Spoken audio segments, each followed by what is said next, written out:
Hi students, welcome back. This is Unit 1, The Living World, in which we are in Chapter 3, Plant Kingdom. This is Part 5 video. In this video, we are going to see about alternation of generation. In the previous video, we have seen about the plant kingdom divisions, that is Thallophyta, Bryophyta, Pteridophyta and Gymnosperms. Angiosperms also included in the flowering plants. Okay, so coming to the alternation of generation, haploid and diploid cells produce haploid and diploid plant bodies respectively by mitosis. The haploid plant body produces gametes and hence represents gametophytes. The zygote divides by mitosis to produce a diploid sporophytic plant body, and this plant body produces haploid spores by meiosis, which again divides by mitosis to produce haploid plant body. So, the life cycle of any sexually reproducing plant, there is an alternation of generation between gamete producing haploid gametophyte and spore producing diploid sporophyte. So, the gametophyte is always haploid in nature as it undergoes meiosis and forms haploid spores. So, this haploid gametophyte will give rise to the diploid sporophyte. Diploid sporophyte arises from the diploid zygote. The male gamete, which is haploid in nature, and the female gamete, which is also haploid in nature, fuse together to form the diploid zygote. This diploid zygote in turn gives rise to the diploid sporophyte. Okay, this diploid sporophyte again undergoes meiosis to produces the haploid gametophyte. See here, this diploid individual, which is a sporophyte, will undergo meiosis to produce the haploid cells, and this haploid cells under mitosis produces the haploid individual. So it is a gametophyte, and this gametophyte on mitosis produces the sexual organs, and these sexual organs produces the haploid gametes under meiosis. The mother cell, diploid mother cell, undergo meiosis to produce the haploid gametes, and this haploid gametes fuse together to form the diploid zygote, and this process is called as fertilization, and this diploid zygote on mitosis produces the diploid individual, which is the sporophyte. So this is the alternation of generation in which both the haploid and the diploid state takes place. So coming to the alternation of generation, it has three patterns, that is haplontic life cycle, diplontic life cycle and haplodiplontic life cycle. In the haplontic life cycle, the haploid gametophyte is predominant, and the sporophyte is very small in nature, and here the sporophytic generation is represented only by the one-celled zygote, and this sporophytic generation is solely dependent on the gametophyte for its nutrition. See, the zygote, which is diploid in nature, gives rise to the sporophyte, and this sporophyte consists of the spore mother cells, which is also diploid in nature.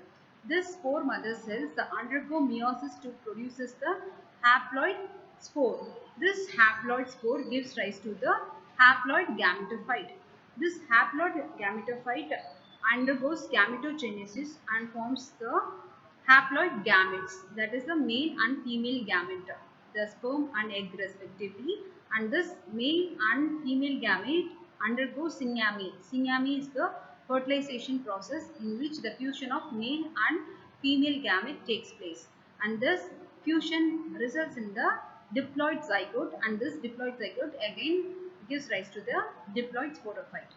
Here, the haploid gametophyte is predominant, and it is photosynthetic in nature, and it supports the diploid sporophyte. Here, the sporophyte is dependent on gametophyte, whereas the gametophyte is free living and independent of sporophyte. So, this gametophyte is dominant and photosynthetic in nature, and it is free living gametophyte, whereas the sporophyte is represented only by the one celled zygote, and it is not a free living like that of gametophyte. It is dependent on the gametophyte for its nutrition, and this haplontic life cycle is seen in Volvox, Spirogyra and some species of Chlamydomonas. Coming to the next pattern, which is a diplontic life cycle. Here, the diploid sporophyte is the dominant one and photosynthetic independent phase of the plant. Here, the sporophyte is dominant and it is also photosynthetic and independent phase of the plant. The gametophytic phase is represented by the single to few celled haploid gametophyte. Here, the gametophytic phase is only single to few celled haploid gametophyte. For example, gymnosperms and angiosperms have diplontic life cycle where the sporophyte with the diploid sporophyte is predominant and it gives rise to the haploid gametophyte, and this haploid gametophyte is represented only by a single to few celled haploid gametophyte. So this gametophyte consists of the gametes. Okay, so it is a very small phase, whereas the sporophytic diploid phase is predominant and it is photosynthetic in nature and it is also free living. This sporophyte gives rise to the sex organs which give rise to the gametogenesis and they forms the gametes, male and female gamete. Again it forms the zygote which is diploid in nature, and this diploid zygote again gives rise to the sporophyte. Okay, diploid sporophyte. This happens in gymnosperms and angiosperms. Coming to the third pattern of life cycle, which is haplodiplontic. This haplodiplontic life cycle is the intermediate life cycle. Here, both the haploid and the haploid gametophyte and the diploid sporophyte has the equal share.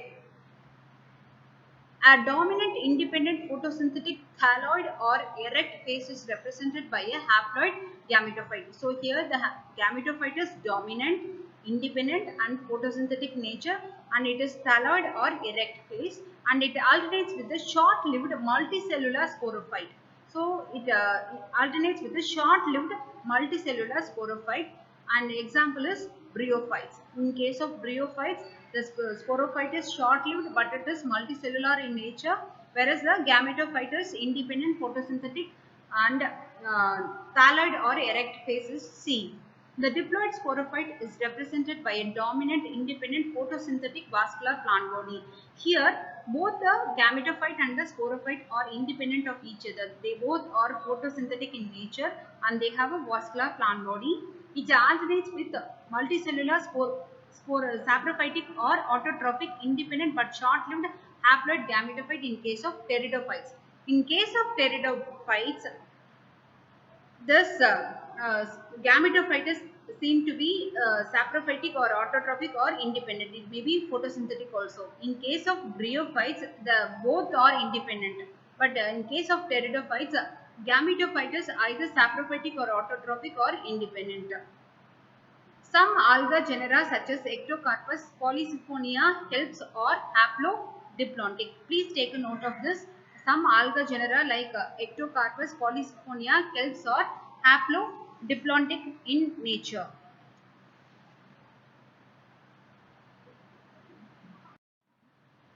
So this is the types of life cycle in which I have described the diplontic, haplontic and haplodiplontic. This is the diplontic life cycle in which the diploid sporophyte is predominant. In haplontic, the haploid gametophyte is predominant, whereas in haplodiplontic there is an intermediate share of both haploid and diploid gametophyte and sporophyte respectively. So take a note of this also. In haplontic, most fungi and some algae have haplontic life cycle. Diplontic, it is seen in animals and also in gymnosperms and angiosperms. They have diplontic life cycle. Haplodiplontic is seen in some plants and algae. With this chapter comes to an end. In the next video, we will start the animal kingdom. Thank you, students.